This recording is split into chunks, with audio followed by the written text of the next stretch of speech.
Hello everyone, कैसे हैं आप सभी। बहुत बहुत स्वागत है आप सभी का। चलिए, कल हमने इंग्लिश पेडागोगी में लैंग्वेज के बारे में पढ़ा था। उसके बाद जिन्होंने वीडियो नहीं देखा है वो एक बार देख लेना। उसके बाद हमने इसके कैरेक्टरिस्टिक्स ऑफ अ लैंग्वेज पढ़े थे। इसके बाद हमने पढ़ा था पहला नंबर प्रिंसिपल्स। फिर हमने इसके प्रिंसिपल्स पढ़े थे। प्रिंसिपल में पहला हमने पढ़ा था प्रिंसिपल ऑफ मोटिवेशन, है ना।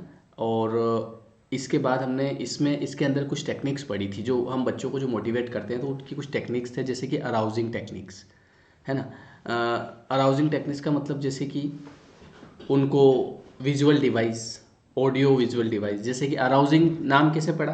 और अराइज अराइज का मतलब होता है उठना। जैसे कि मान लो अभी बच्चों को क्लास के अंदर पढ़ा रहे हैं बोर्ड पे टीचर, तो वो कहीं ना कहीं उदास, मतलब वो उदास तो क्या है, मज़ा नहीं आता उसको। आजकल आपको पता है जैसे बच्चों को जो पढ़ाने की टेक्निक जो है फॉरेनर में, और ये जो आजकल बड़े बड़े जो ये बायजूस वगैरह, और ये आपने नाम सुने होंगे, है ना। ये लोग इतना बेहतरीन तरीके से पढ़ा रहे हैं कि आप अगर इनकी क्लास देखोगे, और वो भी छोटे छोटे बच्चों को, क्लास फिफ्थ वालों को, आप इनकी क्लास देखोगे तो आप बोलोगे ये क्या खतरनाक पढ़ा रहे हैं, मतलब। क्योंकि वो पढ़ा रहे हैं किस डिवाइस से, visual device, audio visual device, इनके थ्रू पढ़ा रहे हैं वो बच्चों को। तो ये तो हम तो ये पढ़ रहे हैं अभी कि अराउजिंग टेक्निक क्या होती है, और लोग अप्लाई कर रहे हैं इनको। और कई सारे बच्चे पढ़ रहे हैं, लाखों करोड़ों रुपए का इनका टर्नओवर होता है, तो और लोग पढ़ रहे हैं, है ना। तो ये होती है अराउजिंग, अराउज करना बच्चे को। एकदम बच्चा जागेगा कैसे, जब वो देखेगा वो टीवी चल रही, क्या बात कर रहे हो, वाह यार। तो ये होता है एक्सपेक्टेंसी और इंसेंटिव, ये भी कल बताया था। इसके बाद दूसरे नंबर पे हमने बताया था principle of habit formation. Language learning is a essential habit forming process, ये भी बताया था मैंने, है ना। We acquire new habits. तीसरा हमने पढ़ा था प्रिंसिपल ऑफ इमिटेशन। इमिटेशन मतलब किसी को क्या करना, इमिटेट करना। इमिटेट का अर्थ क्या होता है पता है आपको, कॉपी करना। जैसे बच्चा क्या करता है, बच्चा कॉपी करता है, उसके बाद में वो वापस से उस चीज़ को बोल देता है ना। इसके अंदर आता है मदर टंग, है ना। जैसे कि हम जो मातृभाषा जो बोलते हैं, छोटे छोटे बच्चे, जैसे मैं अगर स्कूल नहीं जाता तो क्या मैं आपके सामने अभी बोल नहीं पाता क्या, बिल्कुल बोलता। क्यों? क्योंकि ये तो मैंने सीखी है, मदर टंग मतलब घर पे ही सीखी ये चीज़ें, है ना। इसके अलावा हमने पढ़ा था principle of oral approach. Oral approach का मतलब क्या होता है, स्पीच देना, है ना। ओरल ऐसे बोलना, है ना। जैसे स्कूलों में आप लोग कई बार सेमिनार्स वगैरह करवाते हैं, है ना। तो वहाँ पे क्या होता है कि कोई आता है, वो बताता है कि आपको ऐसा करना चाहिए। और आजकल ये चीज़ें भी बहुत चल रही है, सेमिनार वगैरह लोग लेते हैं बड़े बड़े, है ना। आप जैसे मोटिवेशनल स्पीकर्स जो होते हैं। इसके अलावा प्रिंसिपल ऑफ प्रैक्टिस। प्रैक्टिस, अगर आपने सुना ही होगा कि practice makes a man perfect. अगर आप प्रैक्टिस करेंगे तो आप जीवन में आगे बढ़ेंगे। तो 5 प्रिंसिपल हमने पढ़ लिए थे, वापस से बता देता हूँ। पहला था मोटिवेशन, सबसे पहले जीवन में मोटिवेशन जरूरी है। दूसरा था हैबिट फॉर्मेशन। ये हैबिट मतलब language learning is a essential habit forming process. इसके बाद इमिटेशन, इमिटेट करना। Approach, oral approach, practice and drill. छठे नंबर पे आता है practice of natural order of learning. Natural order of learning मतलब क्या होता है, नेचुरल, जैसे आप कहीं शादी में गए हैं और वहाँ पे दो लोग बातचीत कर रहे हैं, नेचुरल है। कोई आपको सिखा नहीं रहा है, लेकिन आप सीख रहे हैं, सुन रहे हैं आप इनकी बातें क्या कहना चाह रहे हैं। तो इसमें आता है LSRW। आपको तो पता ही है, listening, speaking, reading and writing are 4 basic skills of a language. These skills should be taught. देखिए यहाँ पे एक चीज़ पे नोट डाउन करिएगा आप, शुड बी टॉट। ये मैं आपको ग्रामर में पढ़ाऊंगा। आप लोग इंग्लिश पेडागोगी तो पढ़ रहे हैं, लेकिन साथ साथ में इंग्लिश ग्रामर भी पढ़ते जाइए। आपको इंग्लिश ग्रामर और इंग्लिश पेडागोगी का कंप्लीट पूरा, इन दोनों का सब्सक्रिप्शन भी मिल जाएगा, है ना, जिसमें आप दोनों चीज़ें बिल्कुल बेसिक से पढ़ सकते हैं। ठीक है। जो लोग नए हैं वो मुझे इस नंबर पर मैसेज कर सकते हैं इस जानकारी के लिए कि कैसे क्या करना है। ठीक है, 9977765128 आपको पूरा इंग्लिश ग्रामर और पेडागोगी बिल्कुल बेसिक से मिलेगा। हाँ, अब यहाँ पे देखिए should be taught. Should be taught क्या है ये पता है, ये है पैसिव वॉइस, पढ़ाना चाहिए। देखो मैं आपको एक चीज़ बताता हूँ, जैसे मैं आपको बताऊँ कि द स्टूडेंट्स, तो अब मैं यहाँ पे ये नहीं लिख सकता द स्टूडेंट शुड टॉट, मुझे लिखना पड़ेगा the student should be taught, बच्चों को पढ़ाया जाना चाहिए। अगर मैं लिख देता हूँ कि द स्टूडेंट शुड टीच, तो इसका अर्थ हो जाएगा कि बच्चे को पढ़ाना चाहिए। तो बच्चों को मतलब वो बच्चे पढ़ाएंगे, बच्चे थोड़ी पढ़ाएंगे, बच्चों को पढ़ाएंगे, तो the student should be taught. तो इसी प्रकार से यहाँ पर आप समझने की कोशिश करिएगा इसको कि दिस स्किल्स, ये जो स्किल्स होती है ना, should be taught in their natural order. इनका एक ऑर्डर होता है, आप याद रखिएगा, LSRW। पहले लिसनिंग, सबसे पहले एक बात बताइए, बच्चा जब पैदा होता है तो सबसे पहली चीज़ जो वो करता है वो क्या करता है? लिसनिंग। लिसनिंग अस्पताल में बुआ जी, फूफा जी, मौसा जी, है ना, ये सब आएंगे, मैं कौन बेटा, मैं तेरा बुआ जी, मैं तेरी बुआ जी, मैं तेरा फूफा जी, तो वो सुनेगा है ये कौन है रे, किसने भेज दिया इसको यार, ये बाहर निकालो यार इसको। वो बोल नहीं सकता, बाकी मन मन में ये बोलता है यार कौन आ गया यार, ये अभी तो आए ही नहीं हूँ मैं, परेशान करने लग गए मेरे को ये। तो यहाँ पर आपको सबसे पहले क्या मिलेगा? लिसनिंग। उसके बाद बच्चा स्पीकिंग, बच्चा बोलेगा पापा, और पापा खुश हो जाएंगे, पापा बोला, फिर 100 बार और बुलाएंगे वो पापा उसको, बोल बोल एक बार और बोल बेटा। उसके बाद रीड करेगा बच्चा, रीड करने के बाद राइट करेगा। राइट पहले नहीं करता है, पहले रीड करता है। बोलो बेटा A4, बोले एप्पल, चलो लिखो अब। पहले तो बोल दिया कि A4, बोले एप्पल, अब लिखो जरा एप्पल, APPLE। तो सबसे पहले सुनेगा, उसके बाद बोलेगा, उसके बाद रीड करेगा, रीडिंग, और रीडिंग करने के बाद में ही तो लिखेगा। तो ये 4 basic, because a child first listen to the sound of a language, then speak and then start reading and writing. तो ये होता है नेचुरल ऑर्डर ऑफ लर्निंग। तो इसमें आता है LSRW, principle of situation approach. अगला प्रिंसिपल क्या है? Situation approach. It is a natural way of teaching a language. Natural way होता है, situational. A children learns a language very well when it is taught in a meaningful situation.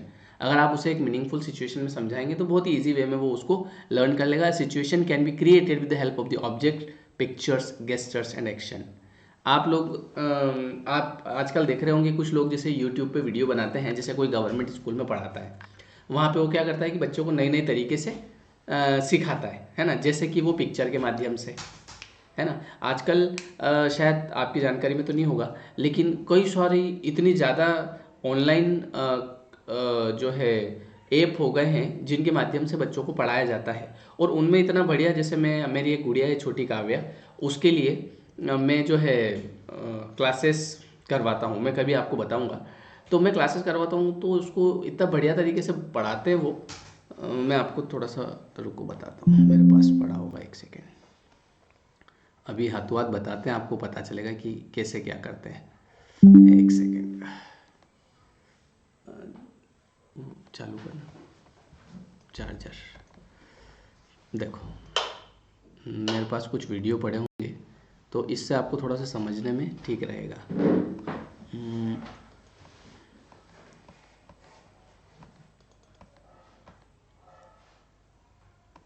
पता नहीं कहीं miss हो गया होगा, बहुत टाइम भी हो गया शायद।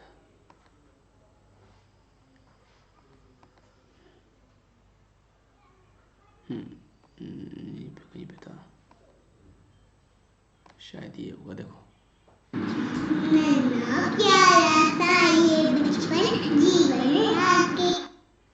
ये वाला नहीं यार, वो शायद काफ़ी टाइम हो गया उसको।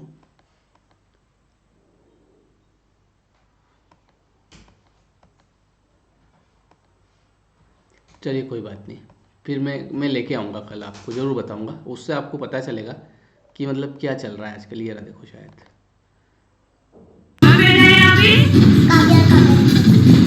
हाँ, और कहाँ जा रहे हैं हम लोग?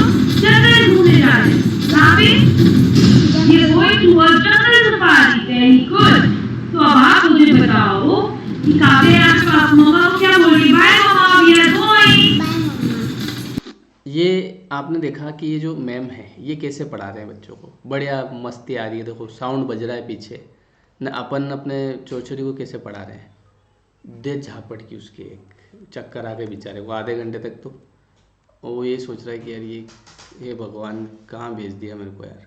मतलब अपने यहाँ पे पढ़ाई को ऐसे लिया जाता है बहुत खतरनाक है कि मार डालूंगी तेरे को, यहाँ इस जिंदा ज़मीन में गाड़ दूंगी अंदर अगर नहीं पढ़ा है तो। अब वो कहाँ से पढ़ेगा बेचारा, उसके तो टेंशन की यार ये सच में नहीं गाड़ देंगे ना। वो लोग बड़ा फनी तरीके से पढ़ाते, पीछे साउंड चल रहा है मस्ती में, है ना, और चलो सफारी, जंगल सफारी घूमने चलते हैं, है ना। अब वहाँ पे शेर बताएंगे। तो ये क्या होता है पता है, ये होता है प्रिंसिपल ऑफ सिचुएशनल अप्रोच। इसमें क्या होता है कि बच्चा सिचुएशन देखता है और वाह यार ये क्या आया, ऊँट आया, वाह वेरी नाइस, ओ ये क्या आया, गधा आया, ये क्या, शेर आया, वाह। अब वो शेर को देख रहा है पिक्चर्स के माध्यम से, गेस्टर्स के माध्यम से, एक्शन भी हो रही है ना। तो ये होता है सिचुएशनल अप्रोच। तो आप लोग भी जब स्कूल में जाए ना तो बच्चों को थोड़ा अलग तरीके से पढ़ाएं, है ना। अलग तरीके से पढ़ाएंगे तो बच्चे सब समझेंगे। प्रिंसिपल ऑफ यूजिंग मदर टंग। अब देखिए एक और मैं आपको बहुत अच्छी चीज़ बताता हूँ, मेरे जीवन की प्रैक्टिकल लाइफ, प्रैक्टिकल एग्जाम्पल आपको बताता हूँ। मैं जब पहली बार पढ़ाने गया इंग्लिश, तो मुझे ऐसा लगा कि मुझे इंग्लिश में बोलना पड़ेगा क्योंकि मैं इंग्लिश पढ़ा रहा हूँ। तो मैं वहाँ पे गया, hello guys how are you, my name is Shyam Mujavdiya and ऐसे वैसे यूँ थोड़ा सा मुंह भी उस हिसाब से हिलाते हैं अपन। तो वो बच्चे देख रहे मेरे सामने, थोड़ी देर आधा घंटा बोला मैं इंग्लिश में। तो उस दिन 5 बच्चे थे, अगले दिन 3 ही रह गए। मैंने कहा यार कल 5 थे तो आज 7 होना चाहिए, 3 कैसे रह गए। तो फिर मैंने देखा, मैंने कहा कुछ तो गड़बड़ है। और ज़्यादातर लोगों के साथ 98% लोगों के साथ यही हो रहा है, बस वो उसमें रह गए, किसमें, hello guys how are you guys. तो इसमें लोग आपसे कनेक्ट नहीं हो पा रहे हैं। तो लोग आपसे कनेक्ट होंगे अगर आप उनसे उनकी लैंग्वेज में बात करेंगे। फिर मैंने पता है क्या शुरू करा, फिर मैं समझ गया, मैंने कहा यार इनको मुझे पढ़ाना है तो जो हम मेरे यहाँ जो गांव में जो लैंग्वेज चलती है मालवी लैंग्वेज, तो उसमें मैं बच्चों को मैंने उनको समझाना शुरू कर दिया, है ना। तो बच्चों को बड़ा ये ठीक है यार, ये सर बढ़िया है। और धीरे धीरे धीरे धीरे मैं उनसे अपनी लैंग्वेज में पढ़ाने लग गया। मतलब तो यहाँ पर मदर टंग का यूज़ करिए आप। लोगों को लगता है कि मदर टंग थोड़ी बोलेंगे, क्या स्कूल है ये, आपको उनको समझाना है। तो many linguistics are against the use of mother tongue. ये देखो मैंने पहले ही बोल दिया, कई सारे लोग हैं ना इसके अगेंस्ट होते हैं, बोले इंग्लिश लिटरेचर कर रखा है हमने MA। आजकल ज़माना बहुत बदल चुका है, आपने क्या कर रखा है इससे किसी को फ़र्क नहीं पड़ता है, आप क्या डिलीवर कर रहे हैं इससे फ़र्क पड़ता है। आपको मैं पढ़ा रहा हूँ, आपको मेरा पढ़ाना समझ में आ रहा है तो आप वीडियो को देखेंगे, नहीं तो आप बंद कर देंगे, बोले कि यार ये तो लैंग्वेज तो समझ में ही नहीं आ रही है। तो आप इस चीज़ को समझें। तो ये है principle of using mother tongue. But according to P. Gary, the teaching of mother tongue and teaching of a foreign language can support and assist each other. जब आप फॉरेन लैंग्वेज पढ़ाएंगे ना तो उसमें अगर आप मदर टंग का use करेंगे तो कोई तकलीफ थोड़ी है क्या, है ना। Learners become reluctant and unmotivated when mother tongue is not used in the class. Learner जो होते हैं ना वो कहीं ना कहीं, अच्छा ये इंग्लिश पेडागोगी है क्या, बहुत सारे लोग इंग्लिश पढ़ा क्या है, ये है कि आप बच्चों को कैसे पढ़ाएंगे। भैया आप टीचर बनने जा रहे हैं, अब आप टीचर बनने जा रहे हैं तो वहाँ पे आपको केवल सरकार को पैसे थोड़ी देने हैं कि लोग आपके खाते में पैसे डाल देंगे हर महीने। ज़्यादातर लोग जीवन में आगे क्यों नहीं बढ़ पाते हैं, क्योंकि उनका ऑब्जेक्ट होता है कि महीने महीने पैसे आ रहे हैं, बात खत्म। पैसा तो सब कमा रहे हैं, लेकिन आप कुछ सीखिए, कुछ सिखाइए। तो कहने का मतलब ये है कि learner become reluctant and unmotivated. Learner जो होता है ना वो कहीं ना कहीं मोटिवेट नहीं हो पाता है ना। व्हेन मदर टंग, मैं यहाँ पे मंदसौर में जब मैं ऑफलाइन क्लास पढ़ाता था 2020 में, इंग्लिश बहुत लोग पढ़ाते हैं, लेकिन मेरे यहाँ ये स्थिति थी कि बैठने की जगह नहीं मिलती थी। बच्चे खड़े होकर पढ़ते थे बाहर, और एक एक क्लास में 200 250 बच्चे बैठते थे। और सुबह 6:30 से क्लास चलती थी, रात को 10 बजे तक नॉन स्टॉप, बीच में 1-1 घंटे का ब्रेक रहता था, दूसरी क्लास चलती थी। तो बच्चों को मैंने कनेक्ट करा, कैसे कनेक्ट करा, अपनी लैंग्वेज से समझा के। इनपुट और देखिए क्या क्या लिखा हुआ है, learner become reluctant and unmotivated mother tongue is not used in the class, this problem can be solved. इस प्रॉब्लम को सॉल्व किया जा सकता है, can be solve, passive voice, ध्यान रखिएगा, by adopting different methods and strategies which make learning a more challenging. इसको हम चेंज कर सकते हैं। Inputs from the target language is in a simple grade manner can help in minimising the influence a mother tongue. On the whole use of mother tongue can facility the acquisition of foreign language. कुल मिला के बात यही है कि it's a principal कि आपको mother tongue को यूज़ करना चाहिए। अगला है principle of individual difference and adoption of multiple approach. देखिए इसको समझते हैं अपन, क्या लिखा हुआ है, individual difference and adoption of multiple approach. तो it is an established fact. ये जो PDF है ये आपको लेयर 3 का जो अपना ऐप है है ना, उस पर मैं इसको अपलोड कर दूंगा, आप वहाँ से इसको डाउनलोड कर लेना, ठीक है। लेयर 3 एजुकेशन ऐप को आप डाउनलोड करेंगे ना, लेयर 3 एजुकेशन, तो वहाँ पे आपको ये मिल जाएगा, ठीक है। अब it is an established fact that no two individuals are alike in their attitude and aptitude. बोलो आप देखेंगे कि two individuals are alike in their attitude and aptitude. मैं किसी स्कूल में पढ़ा रहा हूँ, मैं भी इंग्लिश का टीचर हूँ और मेरे साथ एक और इंग्लिश का टीचर है, क्या हम दोनों का एटीट्यूड एक जैसा रहेगा? बिल्कुल नहीं रहेगा। मेरा अलग रहेगा, उसका अलग रहेगा, दोनों का अलग रहेगा। Individual difference can be due to social culture and, अब वो कहाँ से आ रहा है आदमी? Social culture and economical aspects, ये भी डिपेंड करता है। Teacher should adopt different text strategy and multiple approach to make learning meaningful. Teacher जो होता है ना, उसको अडॉप्ट करना चाहिए। क्या अडॉप्ट करना चाहिए? डिफरेंट टेक्स्ट, अलग अलग तरीके से। क्या करें कि बच्चे ज़्यादा से ज़्यादा पढ़ें। जैसे कि मैंने जब पढ़ाना स्टार्ट किया था तो मैंने एक टीवी लगा दी थी 50 इंच की, उस समय 2014 की बात है, और उस पर मैं वोकेबलरी पढ़ाता था और वोकेबलरी फ़ोटो बनाता था, जैसे कि मूवीज़ के फ़ोटो, मोगेम्बो खुश हुआ, तो इस वर्ड को याद रखना, बच्चे उसको फटाक से याद रख लेते थे। We have to keep in mind that what is taught is not what is learned, because learner possess different abilities, personalities and belong to the different backgrounds. We have to keep in mind that what is taught is not what is learned. मतलब कि हमको ये दिमाग में रखना चाहिए कि जो हम पढ़ाते हैं और जो सिखाते हैं दोनों में डिफरेंस होता है। क्यों? क्योंकि जो बच्चे हैं उनमें सब में अलग अलग एबिलिटीज़ होती है, पर्सनैलिटीज़ होती है, तो ये चीज़ें भी हैं, है ना। तो ये इस प्रकार से आप ध्यान रखिएगा, प्रिंसिपल ऑफ इंडिविजुअल डिफरेंस। 10वें में लिखा है principle of selection and gradation. सबसे पहली चीज़ सिलेक्शन और ग्रेडेशन पे भी ध्यान देना चाहिए। Simple and concern object material should be taught first. सबसे पहले सिंपल पढ़ाइए। मैं आप इंग्लिश ग्रामर की क्लास एक बार जीवन में जरूर पढ़िएगा, है ना। आप में से कई लोगों ने तो पढ़ रखी होगी मेरे से, जिन लोगों ने नहीं पढ़ी है वो एक बार जरूर पढ़िएगा। ये आपको दो जगह काम आएगी। एक तो आपकी एग्ज़ाम निकालने में हेल्प करेगी, दूसरी जब आप स्कूल में जाएंगे ना तो आपको वहाँ पता चलेगा कि ग्रामर पढ़ाना कैसे है। समझ रहे हैं आप? Simple and concentrate object material should be taught first. सबसे पहले क्या पढ़ाना चाहिए पता है? अच्छा, यहाँ शुड बी टॉट क्यों आया सर? शुड टीच क्यों नहीं आया? क्योंकि शुड बी टॉट ही आएगा, क्योंकि यहाँ पर बात हो रही है आपकी और बार बार आपका नाम नहीं लिया जा रहा है। मतलब आप लोग पैसिव हैं, समझ गए आप? सॉरी, आप एक्टिव हैं, आप पढ़ा रहे हैं, लेकिन जिनको पढ़ाया जा रहा है वो पैसिव है। तो शुड बी टॉट फर्स्ट, सबसे पहले सिंपल ऑब्जेक्ट, सिंपल मटेरियल पढ़ाइए, है ना। Then complex and abstract thing, उसके बाद आप थोड़ा सा कॉम्प्लेक्स जटिल पढ़ाइए। One should proceed from simple to complex and concentrate to abstract. तो ये दोनों याद रखिएगा कि हमको कैसे पढ़ाना चाहिए, simple to complex and concrete to abstract. Concrete to abstract, ये कॉन्क्रीट मैंने यहाँ कुछ और पढ़ दिया था शायद, कॉन्क्रीट याद रखिएगा। Essential vocabulary and basic structure of a language should be taught first. इसके बाद आपको क्या पढ़ाना चाहिए पता है? इसेंशियल वोकेबलरी, फिर उसके बाद आपको basic structure of a language. Selection and gradation of vocabulary and structure should be depend on their frequency, usefulness, teach and ability and difficult level. Vocabulary जो आप पढ़ाते हैं तो वो आप अपने लेवल से पढ़ा सकते हैं, है ना। किस तरीके से उनको ग्रेड में डिवाइड करके। यहाँ पे एक तरह से ग्रेडेशन का मतलब क्या है कि मुझे पहले क्या पढ़ाना चाहिए, उसके बाद क्या पढ़ाना चाहिए। Small amount of material should be introduce first, then it is quantity should be increase. पहले स्मॉल अमाउंट ऑफ मटेरियल वो पढ़ाइए, उसके बाद में थोड़ी सी क्वांटिटी बढ़ाइए। For example first 2 letters word, then 3 letters word, then 4 letters word, then should be taught, है ना। अब मैं आपको बताता हूँ, जैसे बच्चों को सबसे पहले क्या पढ़ाया जाता है? सबसे पहले पढ़ाया जाएगा बेटा ऐसा कर कि तू अभी है ना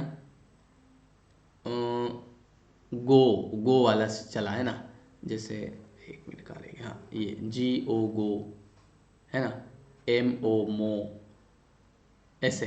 तो ये 2 वर्ड, फिर 3 वर्ड वाले ले लिए, CAT BAT, ये है और कुछ भी नहीं है इसमें, ठीक है। तो ये आपके कितने प्रिंसिपल हो गए भैया? 10 प्रिंसिपल हो गए, है ना। इसके बाद में टोटल इसके 15 प्रिंसिपल्स हैं। 11वां प्रिंसिपल है प्रिंसिपल ऑफ रीडिंग्स। देखिए इसको समझने की कोशिश करिएगा कि learning is meaningful only when learners are ready to learn it. एक बात बताइए, आप लोग अगर सीखना ही नहीं चाह रहे हैं तो आपके लिए कोई मीनिंगफुल नहीं रखता है, आपके लिए कोई मीनिंग नहीं रखता है जब तक आप रेडी नहीं होंगे सीखने के लिए। Sometimes learner are unable to show interest in learning due to the state of the anxiety, frustration और इनएक्टिवनेस। कई बार क्या होता है कि जो लर्नर होते हैं ना, वो इच्छा ही नहीं होती उनकी, क्या पढ़े यार, फ्रस्ट्रेशन आता है। तो फ्रस्ट्रेशन क्यों आता है पता है? क्योंकि टीचर जो होता है ना, उसके पढ़ाने की क्वालिटी पे डिपेंड करता है। मालूम पड़ा टीचर तो "अरे चल खड़ा हो, हाँ तू बैठ जा", वो तरीका जो होता है। और एक और चीज़, आपको अगर लाइफ में आगे बढ़ना है, मान लो अगर यहीं तक रहना है, जैसे आपके ग्रेड 3 में जॉब लग गई ने कि हाँ ठीक है मैं तो निकाल लूँगा मेरी ज़िंदगी अब कैसे न कैसे करके, वो अलग बात है कि भाई ठीक है। लेकिन अगर आपको जीवन में आगे बढ़ना है तो आपको लर्निंग करनी पड़ेगी, सीखना पड़ेगा, है ना। मैं खुद सबसे पहले मैंने पढ़ाया था क्लास फर्स्ट और सेकंड। मैं सबसे पहले अतिथि शिक्षक में पढ़ाने गया था 2010 में। तो मैं आपको एक घटना बताता हूँ कि वहाँ पे क्या हुआ कि 2010 में पढ़ाने गया मैं, तो पहली दूसरी पढ़ाता था मैं। उस जो प्रिंसिपल थे वहाँ के, है ना, उन्होंने बोला कि भैया पहली दूसरी पढ़ाना है आपको। मैंने कहा ठीक। एक दिन मैं तीसरी में चला गया और वहाँ जाके मैं इंग्लिश पढ़ाने लग गया, जबकि मेरे को पहली दूसरी में क्या पढ़ाना था, मैथ्स के सवाल कराने थे। तो मैं इंग्लिश पढ़ाने लग गया। इतनी देर में वो टीचर आए बिल्कुल तैयार वैयार होके पढ़ाने के लिए। तो बोले, मेरे को देखा, बोले ये तो ये पढ़ा रहा था, मैं कुछ पढ़ा रहा था इंग्लिश में बच्चों को, तीसरी कक्षा वालों। और बोले सर ये क्या कर रहे हो? मैंने कहा क्या हुआ? बोले ये क्लास थर्ड है। मैंने कहा क्लास थर्ड है? बोले हाँ, ये आप इसमें मत पढ़ाओ, आप उसमें फर्स्ट एंड सेकंड में ही पढ़ाओ। सो ये क्लास थोड़ी, ये सर वो क्या बोला ध्यान नहीं था मेरे को, कि ये थोड़ी एडवांस क्लास, पता नहीं कुछ कहा ऐसा। बोले सर ये थर्ड बोलो आप। मैंने कहा वाह यार। फिर मैंने अगले महीने इस स्कूल को वहाँ से मैंने कहा ठीक है सर, मैं अब दूसरी जगह पढ़ाऊँगा, क्योंकि मैं यहीं नहीं रहना है मेरे को फर्स्ट सेकंड में। तो ऐसा हुआ था। तो क्या होता है कि इंटरेस्ट के ऊपर डिपेंड करता है। बच्चे इंटरेस्ट ले रहे थे पर सर बोलेगा आप रहने दो, मत पढ़ाओ। आगे देखिएगा, प्रिंसिपल ऑफ रीडिंग, ये तो हो गया। इसके बाद principle of exposure of to the language, मतलब लर्नर्स जो होते हैं, सीखने वाले, should be expose to the language familiar environment. उनको यार फेमिलियर इन्वायरमेंट चाहिए, आप उनसे दोस्त बन के रहो। हाँ, एक्सपोजर टू द लैंग्वेज, आप अगर उनको पढ़ा रहे हैं तो आप एक फ्रेंड की तरह रहो, तो वो और अच्छा सीखेंगे। That they should get maximum opportunity to listen and speak, मतलब जैसे आप उनसे एज ए फैमिलियर रहेंगे ना, तो वो अच्छे से सीखेंगे। This environment can be created by, ये कैसे क्रिएट कर सकते हैं आप? उनको ऑडियो वीडियो विजुअल डिवाइस से बताओ, फॉर्मिंग लैंग्वेज क्लब का यूज़ करो, डिस्ट्रीब्यूटिंग पैम्पलेट्स जैसे वो कार्ड्स वगैरह बांटते हैं बहुत सारे लोग, है ना, चार्ट्स वगैरह डिस्प्ले करो। मदर टंग का यूज़ करो, है ना, शुड बी मिनिमाइज्ड और अवॉइडेड। उनको minimize use of mother tongue का यूज़ करना चाहिए। शुड बी, ये इसमें बोल रहा है कि उसको अवॉइड कर सकते हैं आप, है ना। लेकिन अभी हमको ये भी बताया गया था कि उसका यूज़ करना चाहिए। This will provide natural environment for the learning, है ना। तो उससे क्या होगा, नेचुरल इन्वायरमेंट क्रिएट होगा। इसके अलावा को रिलेशन विथ लाइफ, अब आप उनको, जैसे मैं आपको अभी पढ़ा रहा हूँ तो मैं मेरी लाइफ के एग्जांपल भी आपको देता जा रहा हूँ, तो आप उनको को रिलेट करें लाइफ से जितना पॉसिबल हो सके। सब्जेक्ट मैटर शुड बी को रिलेटेड विथ लाइफ, है ना। तो जैसे आप इंग्लिश पेडागोगी पढ़ रहे हैं, तो मैं जब मेरी लाइफ वाली, जैसे आपकी लाइफ और मेरी लाइफ को कहीं ना कहीं के एग्जाम्पल ले रहा हूँ, तो आप उसको अटैच कर पा रहे हैं, हाँ यार सर ऐसा होता है। 14 नंबर है एक्यूरेसी एंड करेक्टनेस। देखो, correct and accurate words should be use to explain the content. Accurate words का यूज़ करिए, एक्यूरेसी रखिए, प्रोनाउंसिएशन, है ना, इनोटेशन, स्पेलिंग, स्ट्रक्चर, ठीक है। अच्छा, कई बार क्या होता है कि आप जैसे टीचर हैं, तो टीचर है तो इसका मतलब नहीं कि आप अपने को सब कुछ आता है। कई बार अपने को कुछ चीज़ें नहीं भी आती है, तो कोई बात नहीं, सीख जाएंगे हम, है ना, धीरे धीरे। डिमोटिवेट होने की आवश्यकता नहीं है कि सर यार मेरी तो अंग्रेजी कमज़ोर है। कोई बात नहीं, कमज़ोर है तो सुधारना भी अपने को ही है। एक्सप्रेशन शुड ऑल्सो भी करेक्ट एंड एक्यूरेट, आपके एक्सप्रेशन भी करेक्ट होना चाहिए। जब आप पढ़ाते हैं ना, तो आपके चेहरे के हाव भाव वो भी करेक्ट होना चाहिए, नहीं तो लोग उल्टा समझ लेते हैं। आपको तो पता ही है ना। चेहरा जो होता है वो एक बहुत खतरनाक चीज़ होती है। जैसे आपने आपके मोबाइल में मान लो नंबर सेव कर रखे कि आइडिया कंपनी, और आप खाना खा रहे हैं, सामने पिताजी बैठे, अब आइडिया कंपनी का फ़ोन आया, है ना। तो जैसे आपने देखा आइडिया कंपनी लिखा हुआ आ रहा है, उधर पिताजी ने देखा आइडिया कंपनी, लेकिन वो पिताजी है, वो फिर से आपके चेहरे के सामने देखेंगे। वहाँ तो आइडिया कुछ भी लिख दो तुम, पर जैसे तुम्हारे चेहरे के सामने देखेंगे तो वो जो तुम्हारे चेहरे के जो हाव भाव होंगे ना, जो रसगुल, वो जो क्या बोल रहे हैं, हाँ वो जो तरंगे उठ रही है अंदर से, वहीं से उनको पता लग जाएगा कि ये आइडिया कंपनी कौन सी, समझ गया। तो ये थोड़ा सा आप ध्यान रखिएगा इसका। तो एक्सप्रेशन शुड ऑल्सो भी करेक्टेड एंड एक्यूरेट, ये भी आपके करेक्ट होना चाहिए, है ना। अपने को ऐसा लगता है कि पिताजी को क्या पता चले, सब पता चलता है, पिताजी वो मालूम है। तो एक्सप्रेशन का भी ध्यान रखना। Principle of group work, group work मतलब human beings are social animal. Human being हम लोग क्या है पता है, सोशल एनिमल है। सोशल एनिमल मतलब सामाजिक प्राणी है, समाज में भी रहना पड़ता है, क्या करें। Humans learn how when they work in group, हमको ये भी सिखाना पड़ेगा उनको कि ग्रुप में कैसे काम करना चाहिए। Group activity helps in transfer of information, जो एक और बहुत अच्छी चीज़ होती है कि जब आप ग्रुप में पढ़ते हैं ना, तो कई बार क्या होती है, इन्फॉर्मेशन की शेयरिंग हो जाती है, ये इसने आपको कुछ बता दिया, उसने कुछ बता दिया, ऐसे। Group work activity provides the learner opportunities to use of language in a focus manner. तो ये इस प्रकार से 15 प्रिंसिपल हो गए। एक और बार पढ़ते हैं। एक तो ग्रुप वर्क, एक एक्यूरेसी एंड करेक्टनेस, एक को रिलेशन विथ लाइफ, एक है एक्सपोजर टू द लैंग्वेज, एक है सिलेक्शन एंड ग्रेडेशन, एक है रीडिंग, एक है मदर टंग का यूज़ करिए, एक है मल्टीपल अप्रोचेस का यूज़ करिए, एक है नेचुरल ऑर्डर ऑफ लर्निंग। ये पीडीएफ आपको मिल जाएगी, है ना। आप भले इस नंबर पे मुझे व्हाट्सएप पे मैसेज भी कर सकते हैं, वहाँ पे एमपीटेड वालों का ग्रुप बना है, उसमें मिल जाएगी, ठीक है। जिनको इंग्लिश बेसिक से पढ़ना है कि सर हमको तो एक बार पूरे अच्छे से पढ़ना है, व्यवस्थित, है ना, तो वो भी पढ़ सकते हैं, बिल्कुल। मैं आपको बता दूंगा कि कैसे आप पढ़ सकते हैं, ठीक है। Principle of practice, drill, approach, habit, imitation, teaching. तो आई होप कि ये पूरा आपको याद हो गया होगा। ये पूरी पीडीएफ आपको मिल जाएगी। इसके अलावा मैं आपको एक और चीज़ बताना चाहूँगा कि जैसे क्या होता है, एक सेकेंड रुकिएगा, चलिए। हाँ, एक और जो अपनी क्लासेस जो चलती है, फ्री क्लासेस, वो आप कैसे देख सकते हैं। डेली अनअकैडमी पे आपकी क्लास भी होती है ना, जहाँ पे मैं रोज़ रात को 9:30 बजे आपकी क्लास लेता हूँ। तो उस क्लास के लिए आप क्या करेंगे, अनअकैडमी का लर्नर ऐप डाउनलोड करेंगे, ठीक है, इसको इंस्टॉल करेंगे। यहाँ पे आपकी सारी क्लासें होगी। यहाँ पे आप गेट स्टार्टेड पे जाएंगे, अपने मोबाइल नंबर डालेंगे, कंटिन्यू करेंगे। ये क्लास होगी आज रात 9:30 बजे डेली और सुबह 8 बजे, ठीक है। इसमें हम लोग ग्रामर कर रहे हैं।